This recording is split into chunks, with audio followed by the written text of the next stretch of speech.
Evening. On behalf of the counselors who are here representing the CIP Citizen Request Subcommittee, thank you for joining us. I'm Karen Conard, City Manager, and I'm joined by a host of wonderful staff who helped put the CIP together. And tonight we are here to talk about the citizen requests that have been received. And I also thank Planning Board Member Jim Hewitt. Jim, if you want to sit as a Planning Board Member rep on the board, that's great. Up for your thanks. Okay, great. Thank you. You'll see on the agenda tonight, we have a review of the process. We have, in general to CIP, we have a review of the 15 citizen requests that were received, and then we'll talk about how to move things forward to the council. Public comment is something we have at the end of every meeting, but I thought given that it may be appropriate to take some public comment before comments as well as after, and to address some thoughts that the school, that are coming through the school department, looking to the councilors for their thoughts on having public comment before, to at least understand who's in the room and what they may be interested in. Since I'd propose we do that, since we've got folks with kids here and they'd like to get home for dinner. They may not want to stay the whole meeting. And as we'll open up public comment, what I want to share and why the superintendent and the school business administrator are here is that to speak to the interest of a playground element sheet for the elementary schools in the CIP. The school department is proposing in the CIP for the first time in quite some time, and certainly in the time that I've been here, an element sheet that will speak to $100,000 design and then $500,000 in each of 3 subsequent years for elementary school playground. So while it was not received as a citizen request, it will be honored and discussed as part of the global CIP process. So with that, I'll stop talking. We'll be happy to take public comment, and if you'd like to join us, please hop up to that microphone to the left of Abby. That'd be great. And if you could give us your name and address. There's supposed to be another one of me, so I'll know about it. So no one has to wait. Welcome. Can I sit? Yeah, absolutely. And just give us your name and Guys, this feels your really address. formal. Thanks. So I'm Ashley Blackington. I live at 65 Mendham Ave. I am one of the 2 people that started the Little Harbor Playground renovation push last year, or summer of 2023. So I am here today to speak in support of the city helping to fund the playground renovation.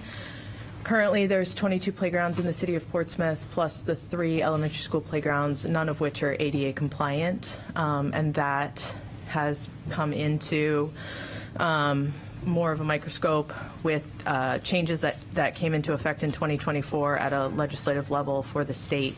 One of the big impacts to our overall budget and what we were looking at when it came to planning was the fact that the wood chips that are currently used in all or most of the playgrounds in the city are no longer considered an accessible surface.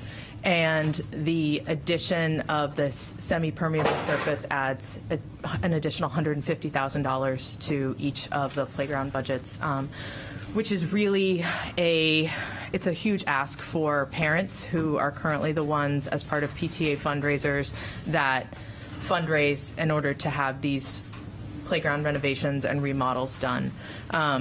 There are, thanks to the school for their study that they talked about last night, there's 937 students in the elementary schools in Portsmouth.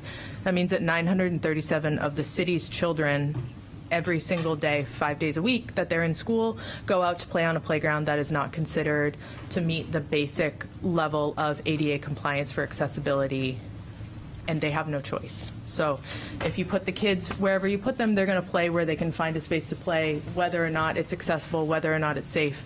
Kids are going to play where they can play. So I am here to support the CIP process in bringing the funding in for that. And I also think it's important to speak to the Dondero project, because we posted this online on Facebook about how we were trying to have all the cities, all of the schools together, and a lot of people pushed back and said, well, Dondero raised this money and they finished their playground.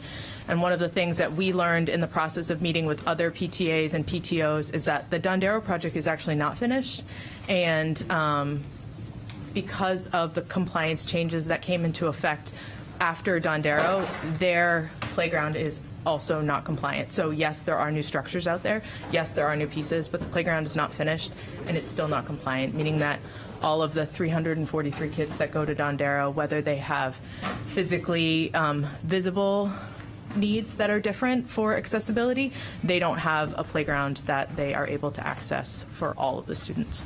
I think that's it. Thank you. And Kate's here. She's my partner in crime.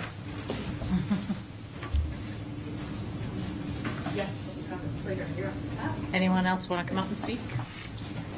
Sorry, I'm out of breath from running. Just your name and address for our record. Sure. Kate Hayden, 1 Ash Street in Portsmouth. All right. Sorry, I'm literally dropping people off. I'm here. Okay. So last year I submitted a citizen SIP request for the Little Harbor Playground that the city indicated at that time was best served under another process and referred me back to the Little Harbor PTA. So over the past year and a half, Ashley and I have been diligently working to get the Little Harbor Playground renovated. As some of you know, my son broke his arm at the Little Harbor Playground in May of 2023. So this is a project that I'm passionate about to try to prevent any further unnecessary serious injuries at school. Ashley and I were able to hire a landscape architect to create design plans for the Little Harbor Playground. We had a Glow Run fundraiser and raised over $25,000. We did site walks with conservation from the city, and that's where the project stalled.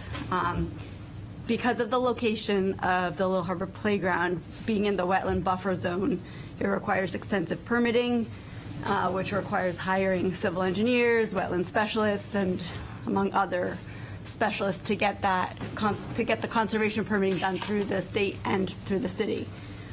This was simply beyond the capacity of 2 parents to manage. So in the spring, we met with Zach, and at that time he said the school department wanted to manage the project, and that's why he brought the request to the SIP through this year. So I'm here again, pleading my case for you to prioritize the elementary school playgrounds. The playgrounds are the 3 most highly utilized by our youngest residents, who often don't get a voice in our government. Playgrounds are also very expensive to renovate. We've estimated the cost for the Little Harbor Playground to be about $500,000 when all is said and done with the conservation permitting and simply the playground itself. This simply can't be done by parents or PTA, and nor should it be. The city and school department need to work together to fund and manage these essential spaces for students. The playgrounds are no longer safe or up to date with ADA regulations and laws. In January of 2024, the state of New Hampshire enacted a new law requiring that playgrounds have a resilient solid surface for accessibility. The Little Harbor Playground is almost 25 years old. It's rusting, has exposed metal shards all over the structure. The movable mechanisms are failing. It's not accessible for all, and simply would not stand up to current safety codes or recommendations. My child's broken arm is a testament to that. It's baffling to me that there's never been a budget line item in the city or school department's budgets for elementary school playgrounds, for maintenance. Like, there's things that need to be done on the regular, besides standard wood chip replacement. This is critical to maintaining these spaces for hundreds of children, residents in our city, that utilize these playgrounds every single school day. Additionally, I'd encourage you to consider reallocating the funds for the South Mill Pond Playground to the elementary school project. I fully support the South Mill project. I think it's an amazing project, but I simply feel that the 3 most highly utilized playgrounds in our city, the school playgrounds, should be the priority and renovated first. We set up a petition about a week ago and received about 47 responses as of today. 98% of those responses said that they supported the school department's SIP request in asking the city to fund elementary school playgrounds. 92% said they would like to prioritize the elementary school playgrounds over South Mill Pond. Residents want the elementary school playgrounds renovated, and it simply can't be done in a timely way without the city. So I hope you all consider that, and the children of Portsmouth that have been waiting for many, many years for a safe and accessible place to play. So not make them wait any longer. Thank you. Thank you. Any other speakers? I just want to, Molly, welcome, and I want to let you all know that we have a hard stop at 6:45 so that the production team can switch over to the Board of Adjustment, so just want to manage the time appropriately. Thank you. Thanks. My name is Molly Wilson. I live at 1360 South Street. I live in the Lafayette Park end of South Street. I've been coming to Parking Traffic Safety Committee meetings since 2018 when my oldest child went to kindergarten. And I've been working with DPW and PTS on some traffic calming measures over the years. While we made a little progress together, we've always talked about adding some sidewalks to the south side of South Street, and also looking at the intersection coming inbound from Middle Road to South Street to reconfigure that traffic triangle to make it a right-hand turn and slow the traffic down. I walk across two busy roads with my now third grader to the bus stop every morning, and there's not sidewalks or crosswalks really accessible in our part of town to get to the bus stop. When we first started using that bus stop in 2018, there were 2 kindergartners in our neighborhood, and now there are 12 children that use that bus stop twice a day. And so that means I cross that road 4 times a day and deal with the traffic. At 3:15, when the high school gets out, it's really like a raceway, and it's really dangerous to be crossing the roads. So I guess my request for you is what I put in my citizen request. I'm assigned to the sidewalk committee, and I appreciate that. And I just would like this committee to think about or pay attention or connect the dots for the work that our neighborhood has done with the city so far in the Lafayette Park neighborhood, and also the Middle Road neighborhood, connecting our 2 neighborhoods. Kind of at the dawn of redistricting in the city for our elementary schools, 2 out of 3 scenarios that the redistricting committee is proposing will make all of the children on the Middle Road and Lafayette Park neighborhoods be allocated to the Little Harbor Elementary School, and that will greatly increase the pedestrian and bike riding citizens in our community. So I think that our project is important and deserves some attention. Thank you. Thank you. Any other public comment? Bill?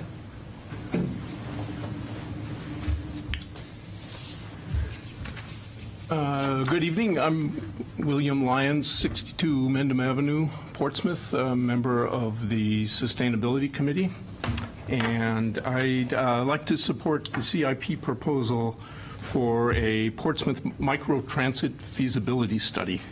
According to staff, the project could be included as a CIP request after background research, followed by work with Coast and the Rockingham Planning Commission to develop an RFP to complete the request. The Sustainability Committee developed this request to implement a recommendation, DTS4, in the Climate Action Plan, new CAP, which is closely linked to other actions in the CAP to expand public transit and update and implement the bike pedestrian plan. The project reflects extensive citizen input over the last couple of years from Portsmouth Climate Action and the Transportation Climate Action Group, including a community climate conversation on transportation at the library. According to the CAP, transportation is the dominant source of greenhouse gas emissions within Portsmouth at 60%. To meet the 2050 carbon neutrality target in the CAP, it's critical that the city supports safe, affordable, and attractive options to the 70% of our work trips currently that are drive alone, which is in stark contrast to the 1% by public transit. The study could consider flexible on-demand service or a shuttle loop, providing direct connections along priority corridors, gateway corridors, connecting neighborhoods and schools, downtown jobs and hotels, and CNJ, which is at a really a real parking squeeze, and low-cost accessibility for affordable housing. That was a priority that came out of the housing dialogue this year, and complement existing current bus service. So this would be, in addition, it would be within the Portsmouth city limits. How about considering car-free tourism? Arriving at Logan, connecting with a single ticket on CNJ, and then hopping on a shuttle bus that would take you directly downtown to hotels, restaurants, the theater, really a car-free visit to Portsmouth. This is how tourists visit, many tourists visit peer cities like Burlington, Charleston, or Savannah. In Savannah, where the city, the bus operator, and the hotels manage and fund a free fare shuttle loop for residents and visitors. The project could leverage federal funds programmed by the Rockingham Planning Commission and New Hampshire DOT. Private sector contributions, perhaps from the hospitality industry, maybe the parking fund, as a double benefit, reducing traffic and parking strains downtown and at CNJ. This low-cost study would be a critical first step toward more sustainable transportation at scale and an important contribution to meeting the city's commitment in the Climate Action Plan, as well as a lot of other benefits to the city, like low-cost accessibility to affordable housing. Thank you, Bill. Thanks. Any other public comment? Okay, thank you all. We'll close the public comment. So in the interest of time, I will flip through this slide deck quickly and get us to the list of projects at hand. So you've seen this slide before, and for those who are who always like a refresher on the capital improvement plan, it's a way for the city to, in a long-range fashion, identify financial needs and priorities for the limited resources we have in capital funding. And the plan then serves to inform the formal annual budgeting process. And of course, the long-term goal is to maintain city assets and infrastructure. These are the types of projects that can qualify for CIP funding. It's construction or expansion of public infrastructure, rehab of that infrastructure, design work related to a capital project, and then other vehicles and non-vehicles that have a depreciable life, along with the acquisition of land. So there are two different ways to fund capital projects. One is with cash or capital outlay, and the other is through bond financing, the two main ways. And then this is a slide that speaks to how projects are evaluated and prioritized throughout the funding cycle, not just this evening, but things we take into account at all times. Core function would really be need to have. Financial benefit looks to take full advantage of funding that might be available at a given time, or integrating projects that may have like end results. And then number three, easily more identifiable as nice to have or responsive to a specific request. So as we go into every CIP evaluation process, we have thoughts that are worth keeping in mind, that it is a plan. There is no funding attached to approval of the CIP in and of itself. It's a tool for forecasting future needs from a fiscal resource restraint position. And it ebbs and flows. There are projects that come in and out of the CIP with every given calendar year, with every given budget priority, and with different city councils. And the bottom line is that there are limited resources, and there's always that need to reprioritize and look at, from year to year, what makes sense. So with that, we'll speak to this slide quickly, and then I'll pull up the summary slides. We did receive 15 submissions, 3 of which we considered to be eligible for CIP funding, 5 of which already are in a CIP-funded project, 6 that are not eligible for CIP funding, and 1 that might be suited for another process. And Kate, I don't think you were in the room when we mentioned that there will be an element sheet in the school that the school will be submitting that is outside of citizen request. So with that, let me pull up that summary sheet. Give me a second while I go find it. Fourth one? Yeah, okay. Might be a little hard to see. Let me give it a go. We also have, and if, Abby, if you want to share this with folks in the audience, that would be great. This is the list. So blue means best suited for another process, and we'll go in order, and these are the order in which they were received by staff.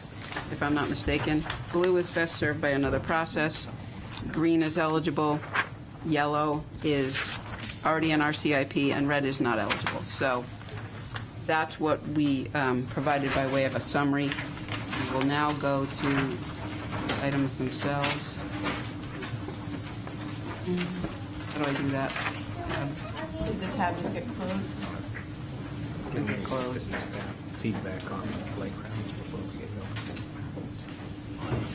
What I think it would be appropriate to do now is to walk through each of the 15 projects real quickly. City manager? Yes. I'm wondering if we can just get an assessment from staff on the playgrounds while that's still topical. From the schools. Zach and Brian, would you like to come up? Sure. We have Superintendent Zach McLaughlin and School Business Administrator Brian Cisneros.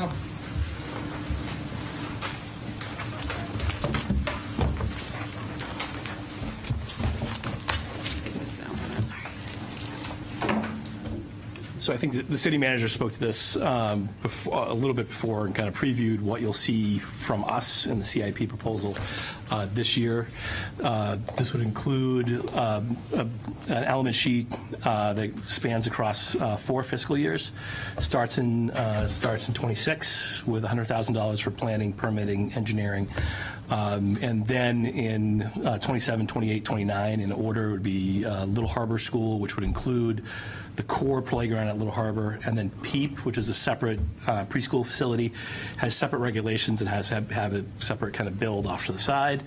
Then we would go to New Franklin next, and then circling back to Dondero from the previous work that had been done at Dondero. In each of those, in 27, 28, 29, right now, we have a place marker for $500,000 in each of those years for the project. Our hope is that by putting the planning funds on the front end, basically we can capture economies of scale on the front end.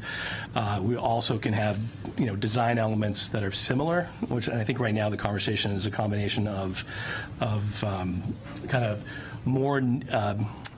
It's going to be a tug of war between more nature-based looking kind of spaces, less. I mean, if you look at Little Harbor now, it's a pavement, very heavy pavement type of space, and then simultaneously live up to the new expectations, ADA expectations around new builds and reconstructions. And so there's some significant planning work to be done, and I think you heard from Ashley and Kate around permitting, particularly around Little Harbor. It's complicated because we're pushing up against the wetlands in that space. So that is what we're putting forward for the consideration of the council in this next upcoming conversation. Okay. So would that confirm that Little Harbor Playground wouldn't be done for 2 more years? So it would be shovel. What we anticipate would be shovel in the ground at Little Harbor July 26. So we'd start because we're going to have to Before put the out years starting. Right. So it wouldn't be next summer. 2 but it would years be from pretty much this past summer. pretty much. Yes. Yep. And then we would roll through each of the other facilities as we Each go. year. Yes, that's the plan. Great, thank you. It was mentioned that the ADA compliant has changed, like the wood chips were brought up. I didn't know what other ADA stuff needed to be included. I mean, the biggest piece around cost is going to be around the surfaces, and how do you make sure you have a surface that allows students with ambulatory disabilities access to all the different things that we have. So that's going to be the biggest cost. Yep. And again, as soon as we start breaking ground on things, then the expectation is we live up to those new expectations. Okay. So, Thank you. Yep. We've had our public comment and closed Yeah. that. We'll have additional public comment at the end if we have time. And I'll just state, just for the record of the public, I graduated from Dondero. My sister went to Dondero, then Little Harbor. She split time. But I grew up right next to Little Harbor. That's where my parents still live. And to this, I take my 3-year-old niece over on the weekends. Sure. We use the playground. And I definitely see where there's some areas, that can be fixed up a little bit here and there. Sure. It's safe enough for me to take my 3-year-old. I know she doesn't have any ADA issues or anything like that. Yep. So I understand that being a big issue. But I'm aware that the playgrounds haven't been done in 20 years. You know what I mean? I'm aware I remember when it was done, and I was so excited. I was like, oh, I missed it, because they didn't really have a playground when I grew up. But I'm certainly glad that we're tackling it, and I hope that we've planned for it correctly. Well, and I think the part of the conversation's been as we started to engage this, it was to what extent. I think there's a, as I walked in, I'm not able to put on paper this history. There was at least a conversation that playgrounds are a parent PTO outside of the scope of the fundraising, the normal fundraising responsibility of the school through the budget process, in the CIP process. And so there was a lot of dialogue specifically around Dondero and the work that had been done at Dondero, which I think as we look at the project, I want to say that was a $300,000 project on paper. On paper, yep. But it actually, and then there was a third of that was a contribution from the city. There was a third of it that was in-kind work from the school district, but not all of that, all of those things from the original plan were actually even fully realized through that process. So I don't know, there is no history of playground funding in Portsmouth manual. And so as I go back to talk to people about what is that history, what does that look like, I get stories, but a lot of that ends at the Dondero conversation. I think the other thing that's happening now is that, you go back 20 years ago, you could have done a playground for $40,000, right? That is not where we're at anymore. And so at what point does it become unreasonable for us to expect that kind of citizens independently would be able to raise those types of funds? And I think that's the question that's really come forward through this advocacy, and it is a core piece of what we do with kids. We put them on the playground. So. And how old is the equipment? So. Again, my understanding is this is 25 years old. The core pieces of the playground are that old. So. So for the members of the public, either here or watching, either or now or later, as part of the November 12th joint work session conversation with the planning board and the council, there'll be other opportunities for members of the public to speak to all elements within the CIP, including this one. Yeah. So this is the first of many places to provide that comment. Questions for Zach? Thank you for the update. No, thank you guys. Appreciate it. Let's Thank get you. on to the items that were submitted. So with that, and if you'll indulge me, and I know that Abby's made available copies of this for folks in the room, we'll rifle through the 15 that were received, and we'll take it from there. So the first one is a request on behalf of Matt Glenn, and it's a request for a transportation management system type project for Maplewood Avenue, making that a section between Vaughan and Congress a complete street. And the staff's comment here is that we believe it's best to await the completion of the bike pedestrian master plan, which is currently underway. So that is supported by council. We can move on. Happy to take questions as we go. Yeah, I guess my only question is, I know that some time ago, we actually had a discussion, and I can't remember, I think it was through planning board maybe, or through the CIP process, about changing Maplewood in a very significant way as far as sort of giving it a diet. So I wasn't sure if that plan was still out there. I know we talked about it. I don't know how far we got on it. I don't know who else remembers. I think there was a brief conversation when we thought there might be funding available through the federal government. Is that correct? Yeah, state funding. I mean, the preliminary design is still out there. Aspects of the sidewalk improvements have been progressed, independent of the whole road diet. It's one of those projects that hasn't, other than Matt, we haven't heard a lot of advocacy for it. So when you don't hear a lot of advocacy for a project, it doesn't rise to the top of the project list. However, we are aware of it, and it is something that we continue to look at. But the funding right now is not available for it. Okay, great, thank you. Looking at item number 2 is a request from Jenna Raises, and it's a request for sports field lighting at the Plains Ball Field. And I may lean on my staff to talk about this. This is one that we understand would be eligible, would be placed in the vote if recommended by this subcommittee. And if it was voted to be included, city staff would then figure out a timeline and cost estimates to accompany that. Have we had any discussion on the rec board about lighting for these? No, I not recently. I think in the past, I think there has been some like 10 years ago or so. Because I think it was brought up at Hislop or Plains in the past, and then the neighbors have kind of expressed that they would not support it, or they would not, diminishing their quality of life and sort. Am I correct, Peter? Or, Yeah, the Hislop project was proposed a while ago, but it was not progressed farther, and I'm not sure of all the politics behind it, whether it was residents speaking against it.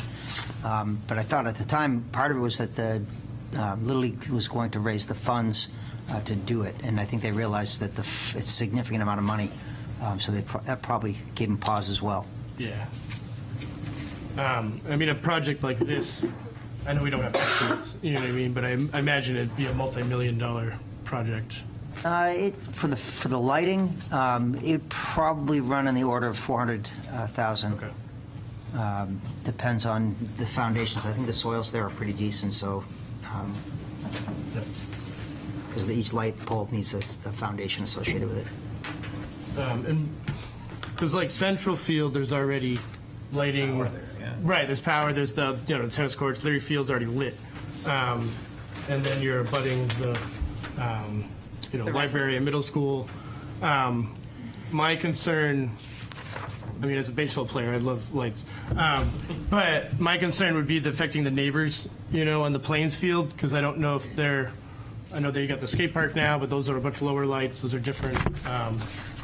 But that would be my concern with besides adding funding to a Right, we'd really just have to know if there's true neighborhood support. Maybe if this person actually comes from that neighborhood, maybe they could get us I know. petition signed by the neighborhood saying they Yeah. support it, and that it might be worth putting in. Maybe we could put it in an out year and make that request to the person who applied for it to see if they might be willing to see if there's support for the surrounding properties around it. Because I think she's the president of the Little League. I don't think she's a Portsmouth resident. The address was from Greenland. Yeah. So I think So this isn't for adult.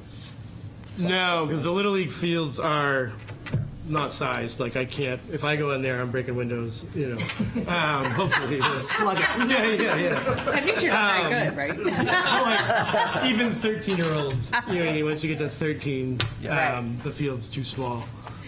So it is a limited. So I guess then it becomes, is it worth the cost for the amount that it would, time that it would be used? How much usage would it Right. be?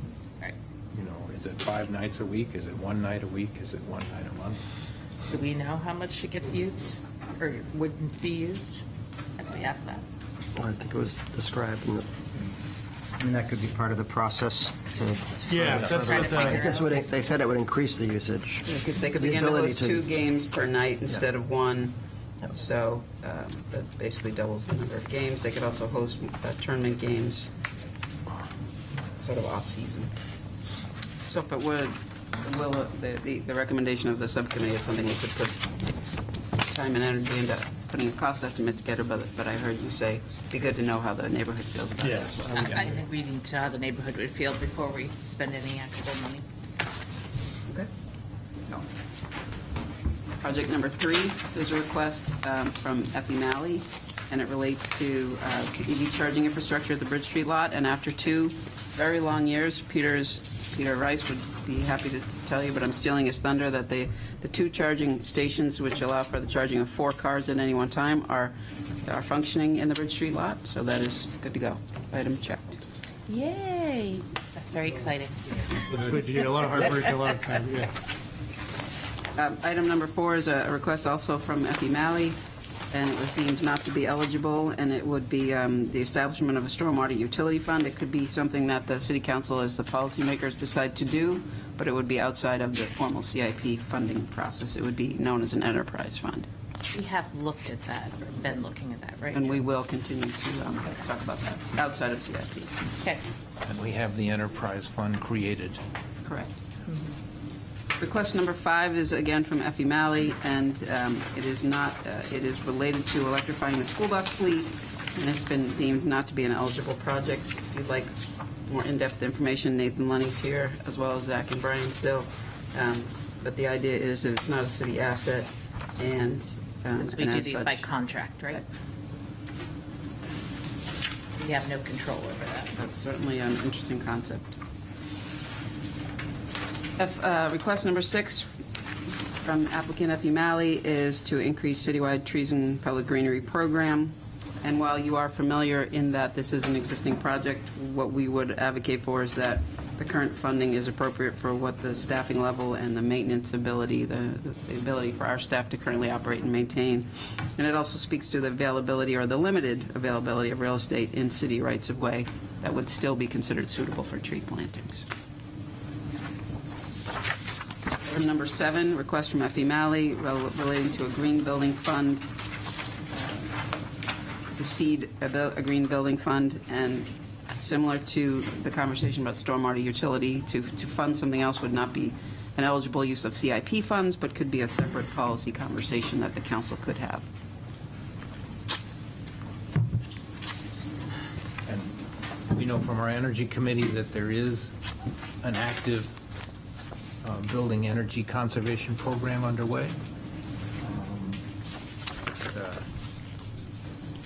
With a firm that has produced a lot of savings for other cities and a lot of efficiencies, so part of that is operationally ongoing. Turning to number 8, a request that Molly Shaw Wilson mentioned earlier. This is considering the establishment of the sidewalks in this particular area of Middle Road approaching South Street Triangle and continuing toward Lafayette Road. Peter Rice, maybe you could speak to this, but this is something that has been added to the sidewalk list for the current availability of CIP funding, correct? Correct. So what's the time frame that we think that will actually happen, just so we can give people a good idea? That's hard to say considering all the other competing needs and available funding. So we get sidewalk funding every 2 years. There isn't a specific project identified separately, so it would be based on competing needs. We just finished the Panaway Manor area. There's still discussions down at Maple Haven, although there isn't consensus at this time. So, really, there's a request for modifications to the intersection as well, and we looked at that as part of the traffic calming effort. So, I mean, given the increased number of folks using that area, it's appropriate to start prioritizing that over other sections. So I could see it rising, in the priority list. Excellent. Okay, thank you. I think the increased foot traffic, if the school's RV district, then you have, that many kids in that area on bikes and walking with backpacks and stuff. Item number 9 is a request from Lenore Bronson on Woodbury Avenue. I think she has several folks that have signed off on her request. And the summary of those is that these are all items that have been in the CIP and exist as an ongoing project for which people can sign up and receive updates. Peter, do you want to add anything else to that? Okay. Item number 10 is a request from Craig Welch and the Portsmouth Housing Authority for infrastructure to support their project, which renovates the former Christchurch property into mixed use, including affordable housing. And at this time, the request does not reference a city asset, and as such would not be eligible for consideration in the CIP fund. Second request is, request number 11 is request number 2 from the Housing Authority. And I would say that the request number 11 speaks to, apologies, it's looking for funding related to the hopeful redevelopment of the Sherburne School. And staff has deemed that at this time, given that we are in the procurement process with understanding who will redevelop that spot, that this request, as well as 2 others beyond items 13 and, I think it's 15. 12 is an existing project in the sense that, and I'll flip to that now, thank you. It's consideration of recreation space when the recreation space at Sherburne comes offline. So given that we are looking to accommodate the recreation needs that currently take place at Sherburne and elsewhere, most notably at the second turf field, which is heading into construction, that's why this one has been deemed to be an existing CIP project. There's a replacement field. Exactly. It'll most likely be in before the other fields even take Correct. it away. Correct.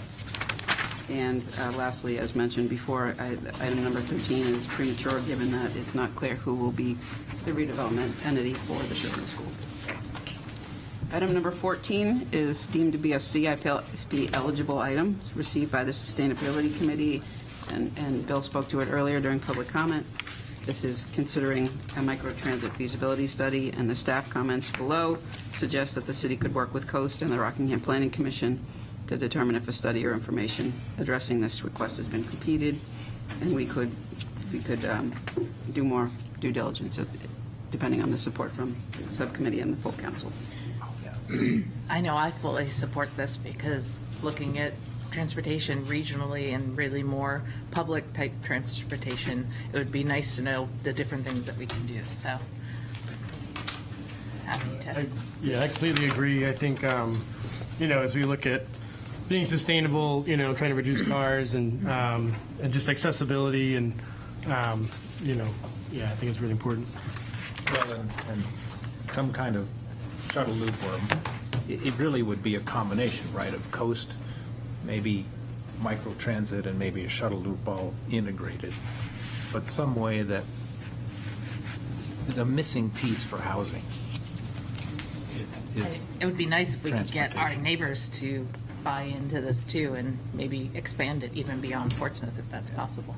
The Economic Development Commission had a presentation from a microtransit provider or someone who could be in that space, and the conversation circled around trying to identify a specific need, because if there isn't a specific need for which you could make tangible results to meet, it may be too lofty and feel overwhelming. So there was a discussion about connecting with C&J. There was a discussion about having the hotels contribute to this kind of fund because they're not in the transportation business, but they need it, and they would most likely be relieved to know that someone other than them would be responsible for that. So just putting that out there. That was discussed at the October Economic Development Commission meeting. Yeah.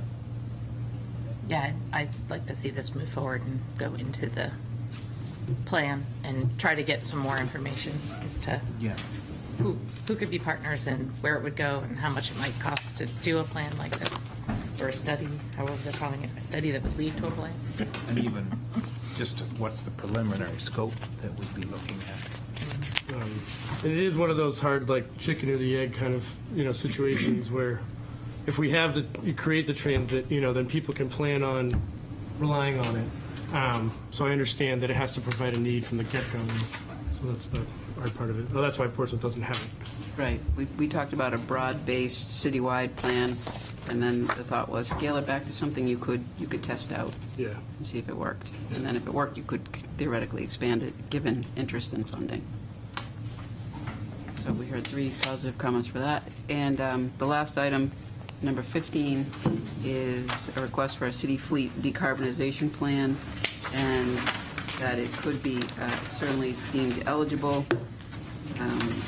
Peter, I may have you speak to this, but the idea would be to study it and to seek out federal and state funding sources as well. So with that, I will take this off the screen, jump back to the slideshow just to speak to where this leaves us in the process. So next steps for this group would be to determine what, if anything, you'd like to move forward and what kind of recommendations you'd like us to incorporate as we put the CIP together for the larger meeting with Planning Board and City Council on November 12th.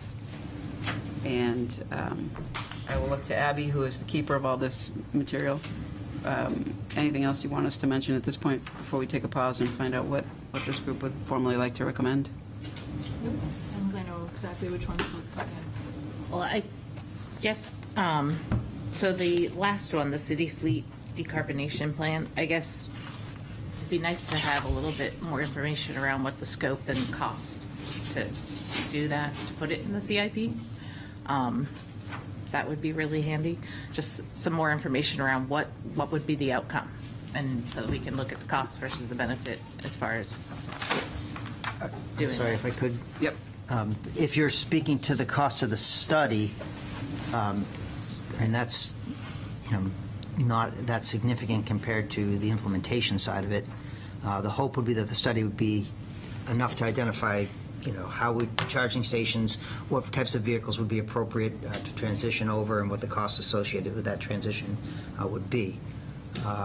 So A study would actually give us those, right? study would give us those numbers.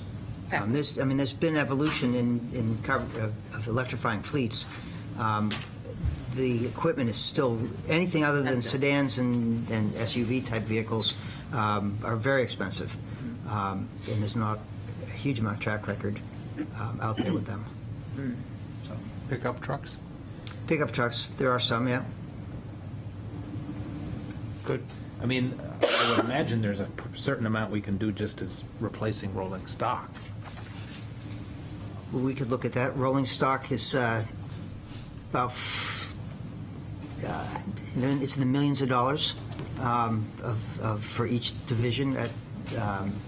So it's a significant investment in changing out rolling stock. I think it's worth exploring further, but I would temper your optimism relative to it being done relatively cheaply.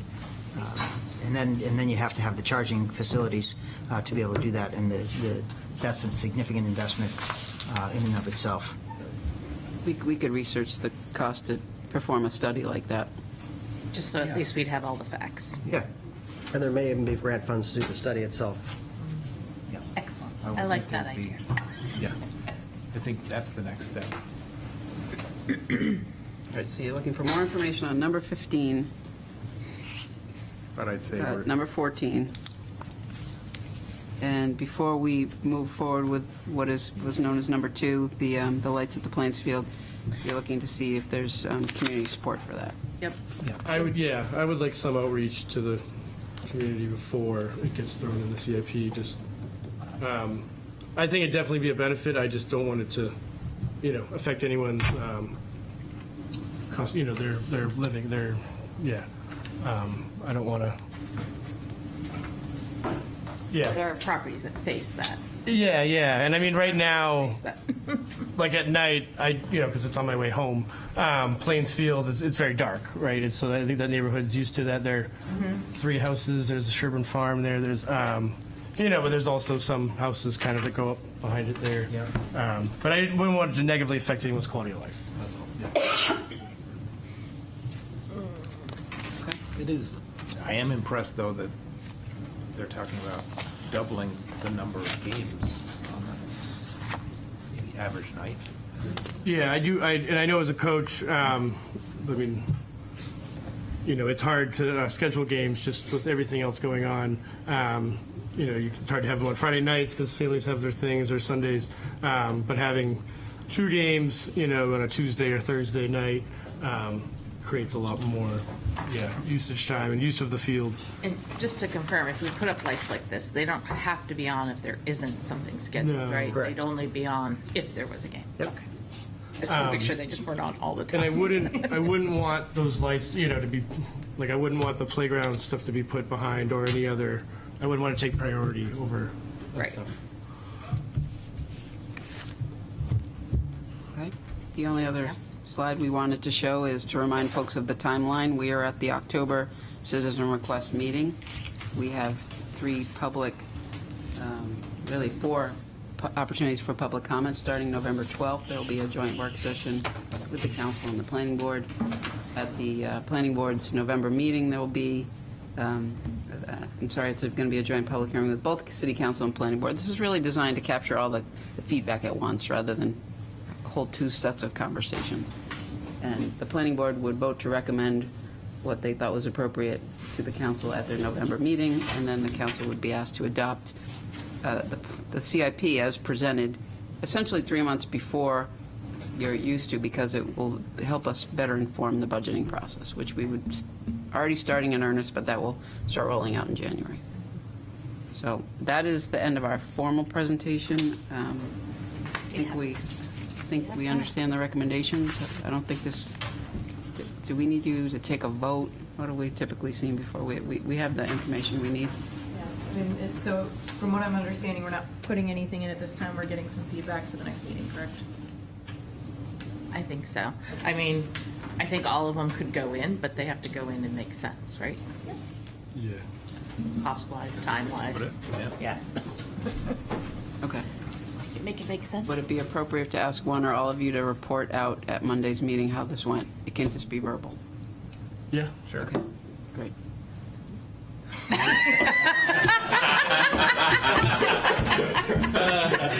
Good job, Rich. Got it? Don't worry. Got it? We better take one step back.